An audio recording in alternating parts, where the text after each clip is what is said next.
முருகப்பெருமானின் கந்த சஷ்டி கவசத்தை கர்ப்பிணி பெண்கள் தினமும் கேட்பதால் என்ன நன்மைகள் நடக்கும் தெரியுமா? உங்களுக்கு முருகனை பிடிக்கும் என்றால் இந்த பதிவை லைக் செய்து ஓம் சரவண பவ என்று கமெண்ட் செய்திடுங்கள். கந்த சஷ்டி கவசம் பாடலில் வரும் வரிகள் மிகவும் மந்திர சக்தி வாய்ந்தவை.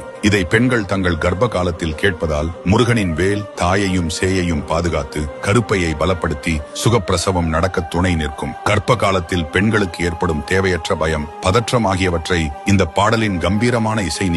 தாய் தைரியமாக இருந்தால் குழந்தையும் வீரத்துடன் பயமில்லாமல் பிறக்கும். தமிழ் கடவுளான முருகப்பெருமான் ஞானத்தின் வடிவமாவார். கந்த சஷ்டி கவசத்தை தொடர்ந்து கேட்கும் சிசுவின் மூளை வளர்ச்சி சீராகி பிற்காலத்தில் கல்வியில் சிறந்த புத்திசாலியாக விளங்குவார்கள். ஆகவே முருகனின் பரிபூரண அருள் கிடைக்க கந்த சஷ்டி கவசத்தை நம்பிக்கையுடன் கேளுங்கள். முருகனின் அருளால் உங்கள் பிரசவம் நல்லபடியாக நடக்கும். முருகனை நம்பும் உங்களுக்கு அந்த முருகனே குழந்தையாக பிறப்பான். இந்த பதிவு உங்களுக்கு பிடித்திருந்தால் லைக் செய்து, உங்களுக்கு முருகன் பிடிக்கும் என்றால் நமது சேனலை ஒரு சப்ஸ்கிரைப் செய்து கொள்ளுங்கள்.